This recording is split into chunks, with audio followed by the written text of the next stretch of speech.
Redentor e Salvador, aquele que venceu a morte, aquele que padeceu por nós, mas não foi vencido. Aleluia. Oh, Paizinho, sabe, Senhor, eu confesso que eu tenho saudade de Ti. Eu tenho saudade do Senhor, saudade de mais intimidade, de mais comunhão, saudade de, sabe, Pai, quando o Senhor falava e ali me sentia tão quebrantado, tão sensível à Tua voz. A gente precisa voltar, Senhor. Às vezes a gente quer pegar um atalho, sabe, Senhor, quer achar que um caminho é melhor, mas não.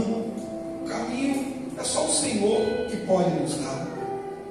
E como seguir, Pai, num mar sem uma bússola, sem uma âncora? Ah, meu Senhor, ajuda-nos. Em nome de Jesus, ajuda-nos. Esclarece a mente do Teu povo nesta manhã. Que essa palavra venha ao encontro, não daquilo que nós queremos ouvir, mas sim daquilo que nós precisamos ouvir. Te pedimos e te agradecemos, em nome do Senhor Jesus. Amém. Irmãos, antes que a gente faça a leitura da palavra, vamos falar nessa manhã sobre o princípio das dores. O princípio das dores. Olha o que Jesus, Ele profetizou aos seus discípulos. Ele não falou sobre o princípio da paz, Ele falou sobre o princípio das dores. Irmãos, precisamos falar sobre isso. E antes que a gente leia, ouça isso daqui. As maiores revelações de Cristo Jesus foram realizadas em particular aos seus discípulos, sempre em lugares reservados. E por que isso? Irmãos, vocês vão perceber que nesse sermão, que nessa mensagem de Mateus 24, Jesus ele é indagado por seus discípulos ali de uma forma particular. E por que Jesus, muitas das vezes, ele revelava coisas grandiosas em particular aos seus discípulos? Por que, meus irmãos? É simples. Porque os seus discípulos estavam mais próximos de Jesus. Ei, quanto mais próximo eu estou de Jesus, mais revelações eu tenho no meu coração. É simples. A multidão vinha e ia embora. A multidão se fartava de pão e ia embora. A multidão era curada e ia embora. Mas o discípulo não vai embora. O discípulo fica do lado do seu mestre. Olha um exemplo aqui. Ainda não é não, presta atenção. Quando Jesus estava ali falando sobre a parábola do cego que guia outro cego, olha o que ele diz: o discípulo não está acima do seu mestre. Todo aquele, porém, que for bem instruído, será como o seu mestre. O discípulo não está acima do seu mestre. E todo aquele que for bem instruído será como o seu mestre. Se nós somos discípulos de Cristo, temos que estar próximo dele. E mais ainda ele diz, aqui eu li Lucas 6,40. Olha o que ele diz quando ele estava ali falando palavras de estímulos aos seus servos. O discípulo, novamente, não está acima do seu mestre, nem o servo acima do seu senhor. Basta ao discípulo ser como o seu mestre e ao servo como o seu senhor. Se chamaram Beelzebu ao dono da casa, quanto mais aos domésticos. Sabe por quê? Aquele que é discípulo de Jesus, ele vai sofrer. Ele vai sofrer nesse mundo, porque esse mundo odeia a Cristo. E não poderia ser diferente, porque esse mundo jaz, esse mundo está morto no seu próprio pecado. Mas, meus irmãos, quando eu tenho comunhão com Jesus, a voz do Espírito Santo soa suave aos meus ouvidos. Jesus tem espaço para falar ao meu coração. Doutra feita, quando eu não estou próximo de Cristo, eu não consigo ouvir a voz do Mestre. E quantos Deus está tentando falar e não consegue? Porque o seu coração está distante dele. Como falar com alguém? Como que eu vou falar com alguém que está lá na avenida? Eu tenho que me esforçar muito. Ei! Fulano! Ah! Se você assoviar, pior ainda. Ah! Não sai. Não é assim? Quem sabe dar esses assovios fortes quando quer falar com alguém que está... Minha mãe sorriu ali, dá para ver debaixo da máscara que ela sorriu. Sabe por quê? Sabe o que eu me lembrei agora? Quando meu pai, quando a gente estava na rua, às vezes, o tempo antigo, né? Essa geração não vai entender muito não, mas antigamente a gente ficava muito na rua, brincando de pega-pega, esconde-esconde. A gente sumia nas ruas lá do bairro. Meu irmão, quando dava certa hora do dia, meu pai dava um assovio e cronometrava. Aquele assovio dele ecoava no bairro e cronometrava. Tá aqui minha mãe que não me deixa mentir. Vai a gente não chegar no tempo e a gente vinha, ó, correndo. Chegava, pai, sim senhor. Tá na hora de entrar, sim senhor. Porque a gente estava tão longe que ele tinha que fazer um esforço descomunal para chamar a nossa atenção. Gente, irmãos, veja se não é o que está acontecendo hoje. Deus muitas das vezes tem que fazer um esforço descomunal, porque as pessoas simplesmente estão longe, não conseguem ouvir a sua voz. Agora rapidinho, vem aqui, pastor, o senhor está de máscara, vem aqui rapidinho. Olha a diferença. Vocês ouviram falar alguma coisa? Não, mas ele ouviu. Amém. Mas ele ouviu. Graças. É isso aqui. Quando eu estou pertinho de Deus, a voz sussurra no meu ouvido. Porque Deus fala comigo, em particular, irmãos. Pastor, como que Deus fala? Pastor, como que Deus fala? Através da palavra dele. Por isso que eu tenho que ler a Bíblia. Porque senão eu não consigo praticar. Como que eu vou praticar uma coisa que eu não sei? Um exemplo, como que eu vou utilizar um automóvel se eu não sei dirigir? O que vai acontecer, minha irmã? Vai dar ruim. Vai dar ruim. Como que eu vou praticar a palavra de Deus se eu não tomo posse da palavra? Por isso que repito-lhes, o discípulo está pertinho do seu mestre. É fácil, pastor? Sinto lhes informar que não. Vai acontecer um bocado de coisa para tentar deixar a gente longe. E aí a gente tem que pegar a palavra e colocar ela em prática. Não tem jeito. Não tem jeito. Não existe crente não praticante. Pastor, mas tem um monte, mas não é crente, porque quem não pratica, Jesus disse, quem não pratica a minha palavra não é meu. É simples, irmãos. A gente antigamente pertencia a uma religião que a gente podia falar, eu sou praticante ou não. Com Jesus não tem essa, ou eu sou praticante ou não sou. Ou eu sou praticante ou estou enganando. Aliás, estou me enganando, porque a Deus ninguém engana.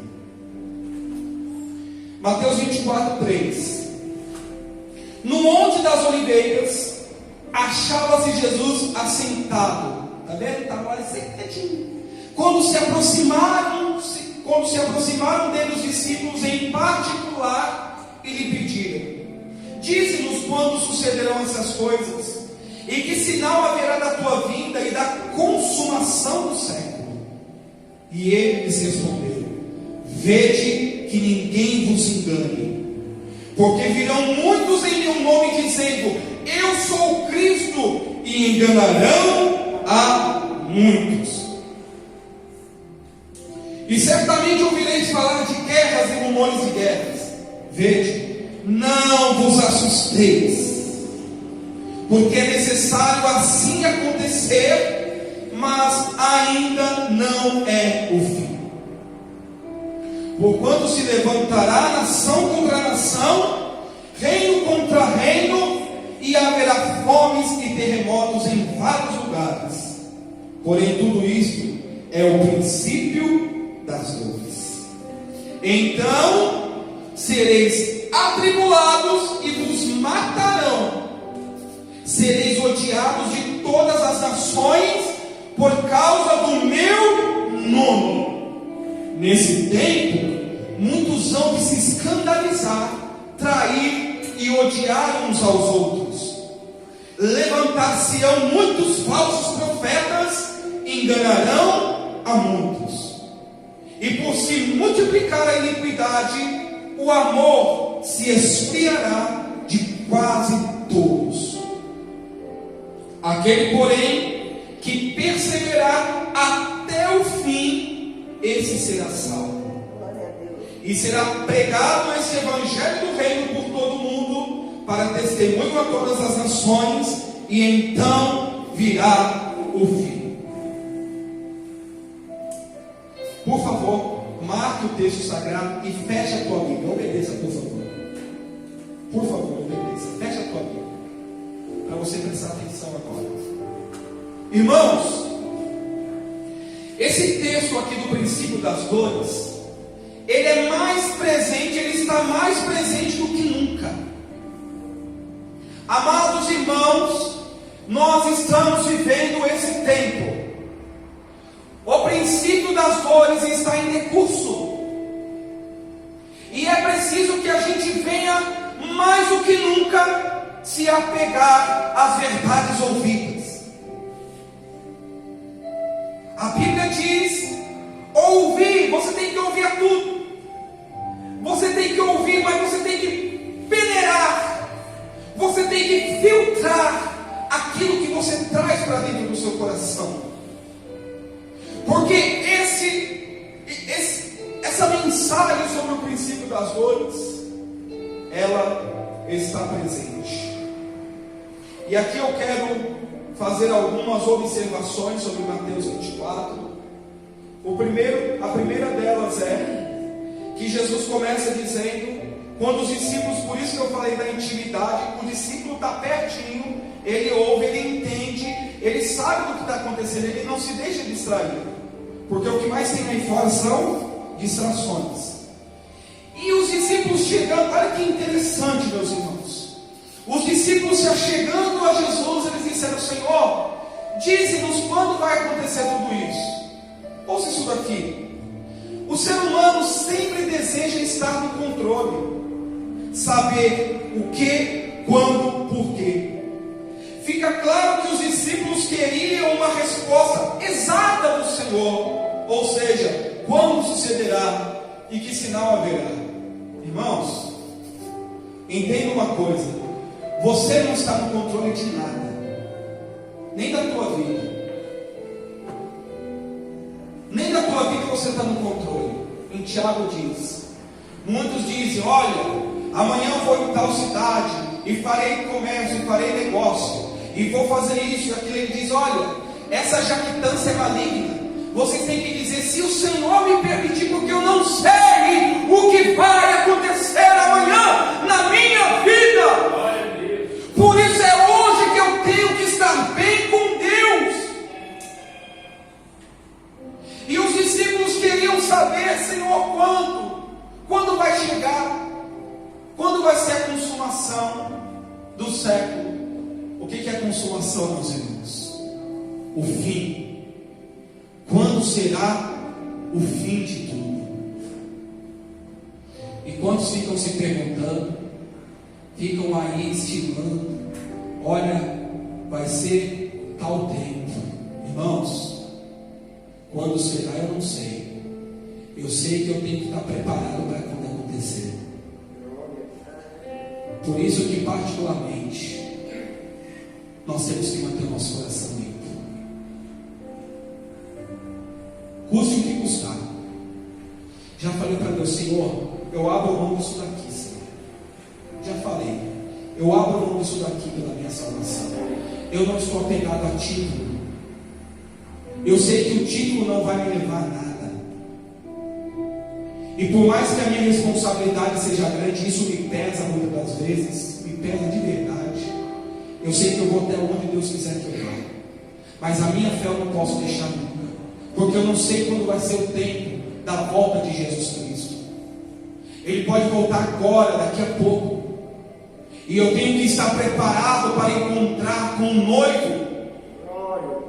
Não fique, preso a esse tipo de coisa, tentando descobrir, tentando desvendar. Não! Se preocupe em se manter consagrado, consagrada ao Senhor Jesus Cristo.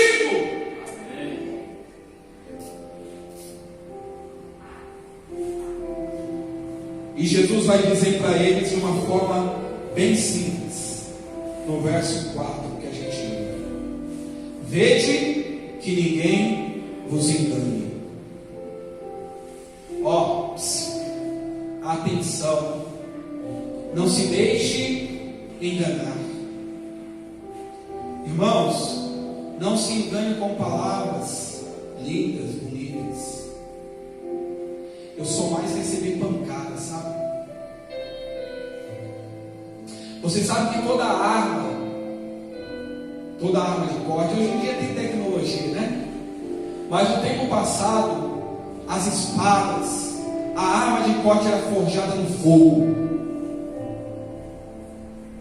O servo de Deus, a serva de Deus, eles são forjados no fogo. Que fogo é esse, pastor? Na provação. Eles são provados. Para quê? Para serem aprovados. E Jesus diz: vede que ninguém vos engane. E olha, ouça isso, porque virão muitos em meu nome dizendo: eu sou o Cristo, e enganarão a muitos. Meus irmãos, esse tempo de pandemia revelou tantos profetas. O que mais tem, o que nós mais vemos nos dias de hoje são os profetas, as feitas.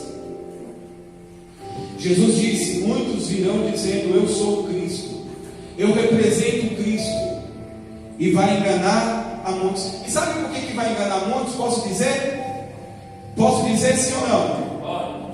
Porque as pessoas estão afoitas por ouvir uma boa palavra. Quando eu digo boa palavra, uma palavra que vos agrade. As pessoas estão sedentas de ouvir uma palavra, que traga conforto, mas que não as coloque em xeque, que não as coloque em confronto, porque, meus irmãos, é isso que Deus faz comigo e contigo. A palavra de Deus muitas das vezes nos coloca em confronto, para tomarmos uma decisão diante dele. E aqui Jesus está dizendo: muitos virão em meu nome, dizendo eu sou Cristo, e vai enganar muita gente. E quantos estão sendo enganados? Quantos estão sendo tirados do caminho do sacrifício de Cristo? Eu vou falar hoje. Eu preciso falar em nome de Jesus. Eu prefiro ouvir uma palavra que me traga dor no momento, mas que salve a minha alma, do que uma palavra que traga um carinhozinho, um conforto, mas que me coloque em perdição. E Jesus vai continuar dizendo a eles sobre o engano. E eu preciso, meus irmãos, mostrar aqui para vocês essa carta de Paulo. Pode deixar aí que eu vou ler para vocês. Toda a referência vai estar depois. Eu passo para vocês, tá? Não se preocupem não. Eu preciso ler isso daqui, porque Paulo, vai escrever aos Tessalonicenses, falando exatamente sobre esse assunto. Deixa eu achar aqui, amém? Meus irmãos, estamos próximos do fim. Aqui ele vai dizer em 1 Tessalonicenses, ouça isso aqui. Aleluia. Porque vós, irmãos, sabeis pessoalmente que em nosso estado entre vós não se tornou infrutífero. Mas apesar de maltratados e ultrajados em Filipos, como é de vosso conhecimento, tivemos ousada confiança em nosso Deus, para vos anunciar o Evangelho de Deus em meio a muita luta. O Evangelho de Deus, meus irmãos, ele é anunciado em meio a muita luta. Pois a nossa exortação não procede de engano, nem de impureza, nem se baseia em dolo, erro intencional. Pelo contrário, visto que fomos aprovados por Deus a ponto de nos confiarem no Evangelho, assim falamos, não para que agrademos a homens, e sim a Deus, que prova o nosso coração. Irmãos, a palavra de Deus, ela nunca pode ser preparada para agradar o homem. A palavra de Deus tem que ser preparada para falar aquilo que o Espírito Santo deseja falar à igreja. Porque muitos estão enganando em nome de Cristo e estão arrebatando multidões, sabe para onde? Para o inferno. Porque são pessoas sem base com Deus, sem compromisso com Deus, pessoas que não têm responsabilidade diante de Deus e consequentemente não suportarão o tempo da provação. Não suportarão, pode ter certeza. Quem não tiver intimidade, irmãos, quem não tiver comunhão com Deus, não vai suportar o tempo que está por vir. Eu falei no início dessa pandemia, atenção igreja, nós seremos alvo, e nós temos visto isso, cada vez mais, leis contra a igreja, contra o povo de Deus. Pastor, o senhor falou por quê? Porque o senhor não, porque a palavra de Deus diz, é simples, leia a palavra de Deus, que você não vai ser surpreendido, nem enganado. Por que alguém é enganado, hein? Porque não tem o conhecimento da palavra de Deus. Exemplo, se chegar alguém até você e falar, me dá essa nota de 100 reais que não vale nada, você vai dar para ela? Nem o João vai dar, hein João? João vai falar, me dá mais 100 que eu te dou 50. Ainda saiu ganhando mais 50. Meu irmão, aquilo que você sabe e conhece, ninguém te engana. Por que muitos estão sendo enganados? Porque não conhecem a palavra de Deus. É simples como 1 mais 1 é igual a 2. E Jesus continua falando sobre isso, meus irmãos. E nós vemos que o que vai acontecer, o que está acontecendo, nós estamos vivendo o tempo da apostasia declarada na Bíblia. O que é a apostasia, meu irmão, minha irmã? É a renúncia da fé. Quantos estão renunciando à sua fé? Quantos não estão deixando de lado a sua fé? Por quê? Porque estão dando ouvidos a espíritos enganadores. Sabe o que é mais lamentável nesse tempo? Que é um tempo em que nós estamos precisando evangelizar a igreja. Enquanto a igreja deveria estar salvando, ela está precisando ser salva. Enquanto as pessoas que têm anos na igreja, meus irmãos, séculos na igreja, já deveriam ser pessoas mais maduras, pessoas mais firmes com Deus. Não. São pessoas que têm se colocado e se comportado de uma forma frágil diante de Deus. E precisam estar sendo cuidadas como um principiante na fé. Não é aceitável isso, irmãos. Pastor, mas eu passo lutas. Quem não passa? Pastor, mas eu enfrento dificuldades. Me diga quem não enfrenta, pelo amor de Deus. Pastor, eu enfrento, o Senhor não sabe a minha prova. Eu não sei, mas Deus sabe. Eu não conheço, mas Deus conhece. E por que essa prova tem te vencido? Porque você não tem colocado ela diante de Deus. Por isso tem vindo o engano e tem te abatido. Não é razoável. Não é aceitável. Não.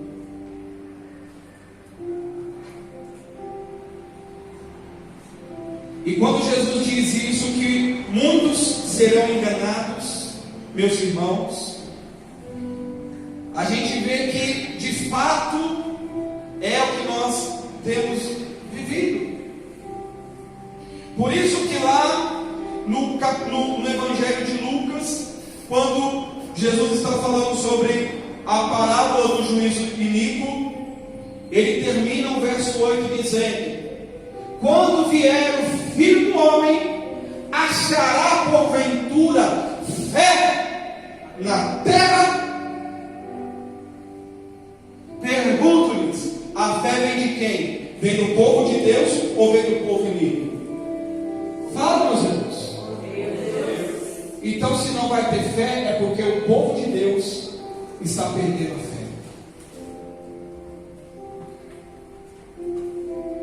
Você pode dar qualquer justificativa para a sua fraqueza, qualquer, mas nenhuma é justificável diante da palavra de Deus. Nenhuma. Você pode dizer o que for, tentar convencer qualquer pessoa que seja, a Deus você não convence, porque a sua fraqueza, ela pode ser vencida quando você está na Bíblia, quando você está vivendo a palavra do Eterno. Não há desculpa, porque Deus não impõe sobre nós uma carga maior do que podemos suportar, mas junto com a prova, Ele manda o escape, Ele manda o livramento. Não se deixe enganar, meu irmão, não se deixe enganar, meu irmão. Porque ele diz: e certamente ouvireis falar de guerra e rumores de guerra. Irmãos, mais do que nunca, nós temos visto isso acontecer. Guerras e rumores de guerra. Sabe quando eu estava lendo isso daqui que me veio à mente? Certamente ouvireis falar. Veja que na nossa época, não muito distante, nossa época de juventude, de jovem, há uns 20 anos atrás, a gente sabia das coisas, mas numa velocidade muito menor. As coisas não chegavam até nós. Às vezes estava tendo uma guerra lá no Oriente Médio que a gente não fazia ideia. Quando eu estava lendo isso daqui e li esse termo, certamente ouvireis falar, sabe o que me veio à mente? Internet. Hoje todos ouvem falar. Hoje está claro e latente de tudo o que está acontecendo no mundo em real time. Em tempo real, nós conseguimos saber o que está acontecendo lá na China, lá do outro lado. Não, na China mais ou menos, né? Porque lá é meio restrita as coisas, mas em grande parte do mundo. E ouvireis falar de guerras e rumores de guerra. O mundo está em total caos. E não é só por conta da pandemia, não. A pandemia é uma delas. Mas existem muitas coisas acontecendo, meus irmãos, neste mundo, como nunca houve. E todos nós estamos ouvindo falar. Veja, meus irmãos, como esse tempo do princípio, ele é tão real nesse tempo que nós estamos vivendo. Mas Jesus disse: vede, não vos assusteis. Eis, igreja, não se assuste, não tenha medo do que está acontecendo, descansa no Senhor. Sabe por que ele diz não vos assusteis? Porque é necessário que tudo isso aconteça, mas ainda não é o fim.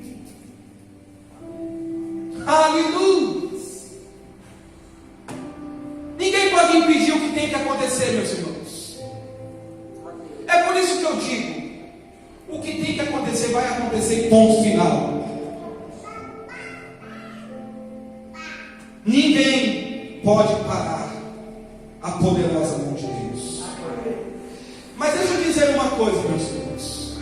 O caos, ele nada mais faz do que preceder uma falsa paz que virá em seguida. Ei, atenção no que eu vou falar agora, por favor. Não é possível você implementar uma paz se não tiver primeiro o caos. Primeiro tem que se implantar o caos e depois você oferece uma paz. O que nós temos ouvido falar nesse tempo? De paz mundial, de um único governo. As nações têm que se unir. Pastor, está errado isso? Não está errado, mas você tem que entender o que está por trás disso. O homem da iniquidade, o abominável, está para se revelar a esse mundo. E como se revelar, se antes não implementar a desordem, o caos, a desunião, a morte, as guerras, a fome? Por isso que Jesus disse: não se engane. Não se engane. Quando andarem dizendo paz e segurança, eis que lhes sobrevirá repentina destruição, com que tem dores de parto e que está para dar à luz, e de modo nenhum escapareis. Olha o que diz a palavra de Deus em 1 Tessalonicenses 5,3.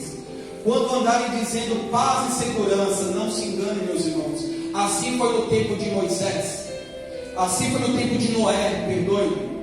Muitos diziam paz, paz, e Noé ali anunciando o dilúvio. Perceba que o dilúvio foi anunciado, mas ninguém creu. Quem creu? 8 pessoas. E alguns ali porque Noé teve que quase falar: entra nessa arca logo, coisa. Porque se dependesse deles, até os familiares de Noé ficariam. Se não é pela fé de Noé, nem os seus seriam salvos. Está vendo a nossa responsabilidade diante da nossa casa? Não é que você vai salvá-los, não. É Deus que salva, mas você conduz, você abre a porta, você mostra o caminho, e se preciso dar uma bica também. Não é bica de violência não, igreja. Amém? Ó, pastor, o senhor está disseminando o ódio? Não, meus irmãos, vocês entenderam, amém? Entendeu ou não? Entendeu ou não? Entendeu mesmo? Preciso colocar observação. Não, às vezes a gente tem que dar uma puxada, não tem? Às vezes tem que dar uma puxada, porque, meu irmão, tem gente que você... Vamos! Deus é contigo! Por isso que eu falei da amiga, tá justificado. Então, meus irmãos, não se engane. A desordem está vindo. Meus irmãos, vocês me dão só mais uns minutinhos para falar sobre isso? Desculpa, talvez a gente vai avançar um pouco o horário hoje, mas eu vou falar o que tem que falar, porque às vezes eu fico acelerando aqui, mas quando a gente ia na noitada, quando a gente ia nas festas, a gente não tinha hora para acabar. Às vezes a pessoa vem para a igreja e fica ali: vai acabar não, meus irmãos, com todo respeito, receba essa palavra com mansidão no teu coração. Amém. Eu preparei com carinho, orando ao Espírito Santo. Eu sei que o que eu falar aqui na carne não vai ter efeito nenhum, eu sei disso. Eu sei que o que eu trouxer como pessoalidade aqui no altar não vai ter efeito nenhum. Mas quando eu trago na fé, eu sei que Deus fala, e eu sei que Ele está falando no teu coração. Então, quando andarem dizendo paz, cuidado. Eu trouxe aqui, eu não vou ler na íntegra não, mas eu trouxe aqui um estudo sobre o Great Reset. Falei certo, teacher? Reset. O grande reset. Great. Tem o teacher? Great Reset. O grande reinício. Aqui, ó, reportagem. Depois eu vou deixar para vocês lerem. Quem quiser buscar na internet também, está no portal do R7. A reunião, a 50ª reunião anual do Fórum Econômico Mundial, que foi feito lá em Davos, na Suíça, onde o Maninho mora, lá em Davos, na Suíça, os líderes mundiais de um monte de nação, de várias nações, se reuniram nesse fórum, sabe para falar o quê? Para falar sobre o controle mundial. Sabe o que eles estão falando? Que a gente não sabe se comportar, que precisa alguém ditar o que você pode ou que não pode fazer.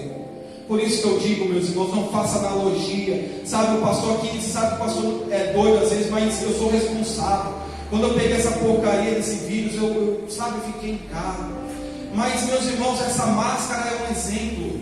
Não estou falando para ninguém tirar, não, mas veja, eu às vezes passo em cidade do interior, onde a pessoa está andando no meio do mato, no meio da poeira, sozinha, com essa máscara na cara. Por quê? Porque todos disseram que ela tem que usar.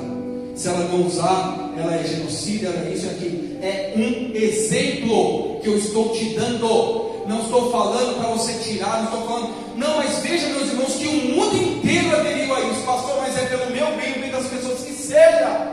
Mas o que eu quero te falar é que é exatamente de uma causa nobre que nasce o controle. É no caos que se implementa o controle.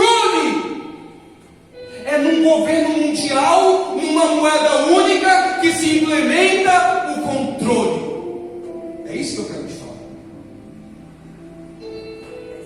Está aqui, é o estudo. A gente não sabe o que tem que fazer. Alguém tem que falar para a gente o que a gente tem que fazer. Você é criança agora. Estamos falando em plantar carne. Não acredita, não? A Agenda 2030, sabe o que o BRF, que é o Brasil Foods, uma das maiores empresas alimentícias do Brasil, está dizendo? Está lá, vai lá buscar, é oficial. Eu não seria louco de falar uma coisa dessa sem ter pesquisado. Em 2030, na agenda global, eles estão dizendo que até lá, eles vão, além de produzir carne artificial, eles vão plantar carne.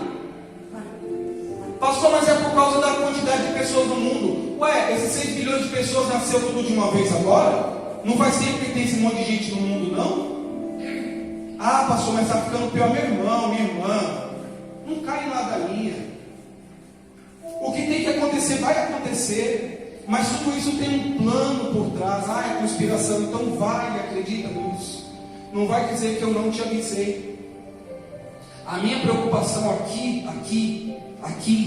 é falar da palavra com base em fatos e no que Deus tem mostrado. Então, meus irmãos, esse caos irá. Só que o que vai acontecer, meus irmãos? Aí eu estou terminando, de verdade agora. Estou terminando. Me dá só mais uns minutinhos. Estou terminando. Sabe o que vai acontecer? Jesus falou, depois de tudo isso. Ó, igreja, vocês, nós, então sereis atribulados. Não espere nesse tempo tranquilidade para a igreja, não vai ter. Ele disse: sereis atribulados e vos matarão. E vos matarão. Sereis odiados de todas as nações por causa do meu nome. Por isso que eu me preocupo em mostrar para a igreja, e tenho falado nesse tempo de pandemia, para você não ter medo, confia em Deus. Porque o que está por vir não se compara a isso que a gente está vendo. Porque quem vai ser o rebelde? Quem vai ser o desobediente? Que eles vão dizer, a igreja. O que aconteceu no tempo de Nero, em Roma? Por que os crentes foram usados como tocha? Você sabia que os crentes eram utilizados como tocha nas praças?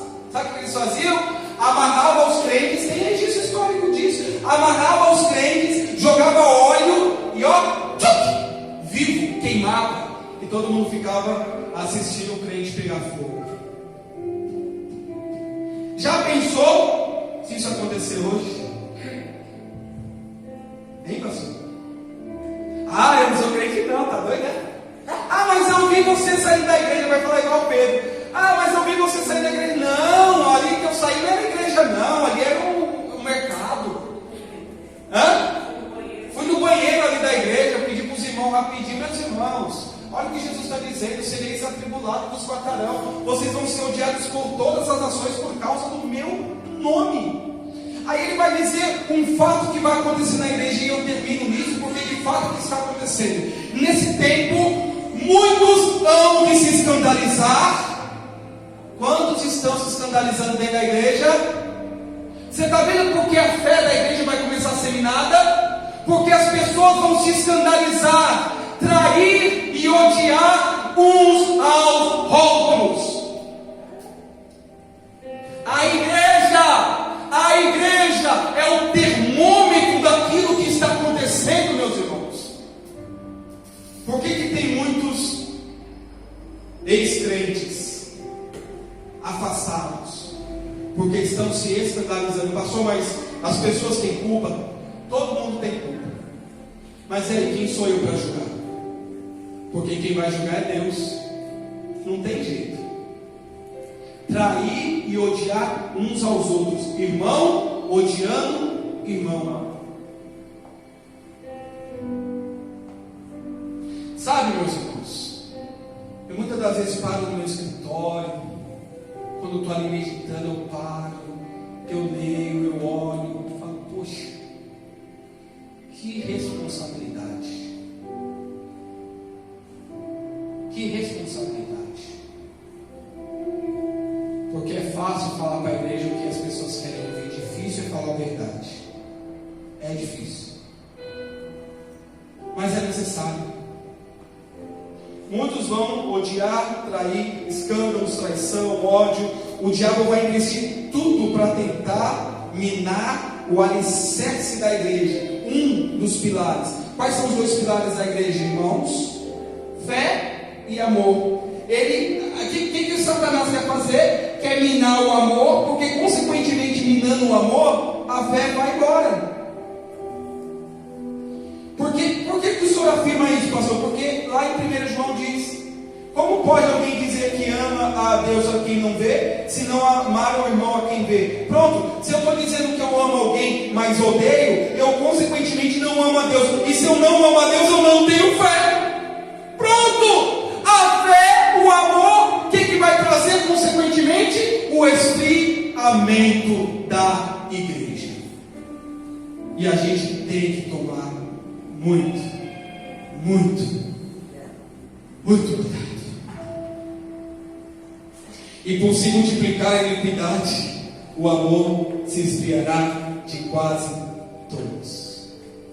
Pastor, qual que é a ótima notícia que o Senhor traz com essa mensagem? Essa daqui, ó. Aquele, porém, que perseverar até o fim, esse será salvo. Ei, persevere até o fim. Jesus não te chamou para ficar na beira do caminho. Ele quer que você siga em frente e que nem a morte vai te separar dele.